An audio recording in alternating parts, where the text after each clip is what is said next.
So far, everything we've done with radicals has been simplifying. We have canceled things out, we have gotten rid of things that are the same in both top and bottom of a fraction, but today we are going to start looking at solving radical equations. And this isn't actually so bad. We can still follow the same rules that we've used before for solving equations. We're just going to add one new one to that repertoire. So, as I said, all of the normal rules for solving equations apply. We use inverse operations to cancel things out on both sides of an equation, and we're adding one thing to that. If we have a root by itself, we can raise both sides of the equation to the power of the index in order to cancel out the root. So for instance, if I have a square root by itself on one side of an equation, I can raise both sides of the equation to the second power in order to cancel out the square root. Similarly, if I have a cube root, I can raise both sides of an equation to the power of 3, and that will cancel out my root. Let's take a look at a couple examples.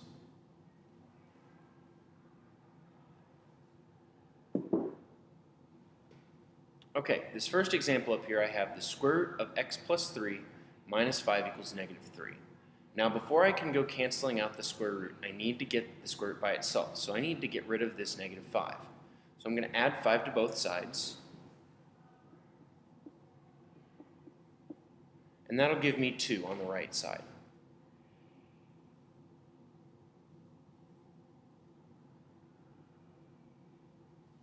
Now, as I said, in order to cancel out a square root, I need to raise both sides to the power of my index. Well, for a square root, and there's no index shown, it counts as a 2. So I'm going to raise both sides to the power of 2.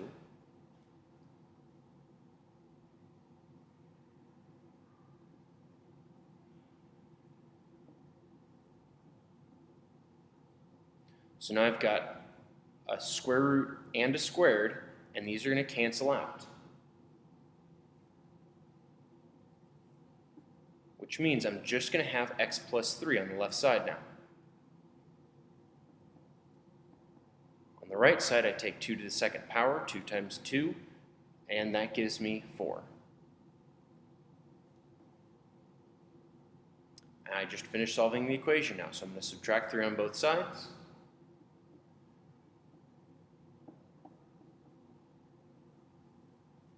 And I end up with x equals 1.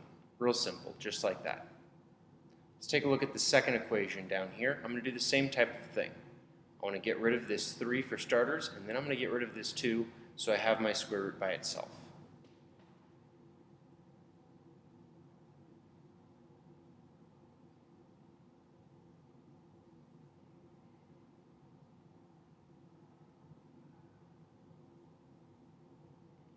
So when I have this 2 in front of the square root now, I need to cancel it out by dividing. So I'm going to divide both sides by 2.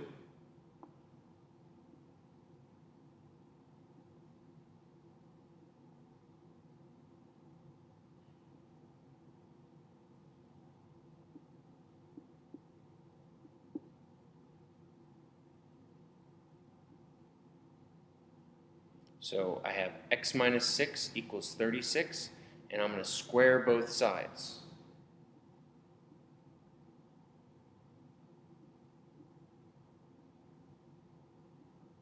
The square and the square root will cancel out. And I'll just have x minus 6. Now for 36 to the second power, 36 times 36, I'm going to need to grab a calculator.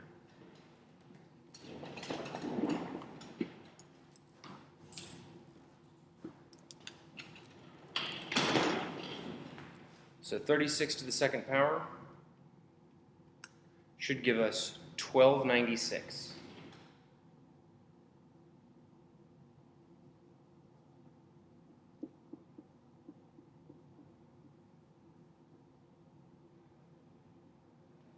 So now all I need to do is cancel out the 6 here, and I will get 1302.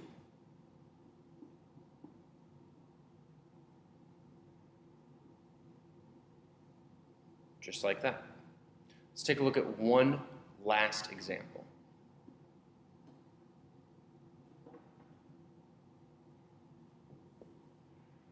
All right, this right here, I have the square root of 4x plus 5 plus 7 equals 12.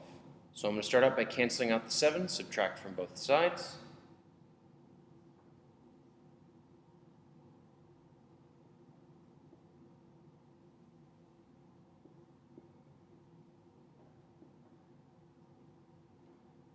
So now I'm going to square both sides.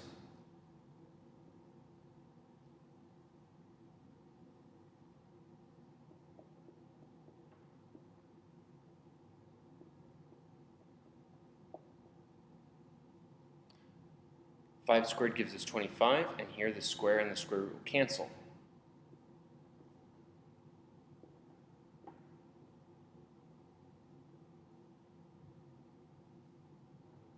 Now I'm going to subtract 5 from both sides, and I get 4x equals 20.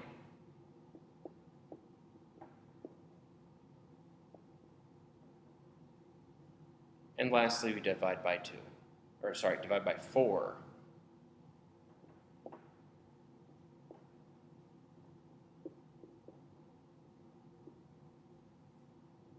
And so our answer is x equals 5.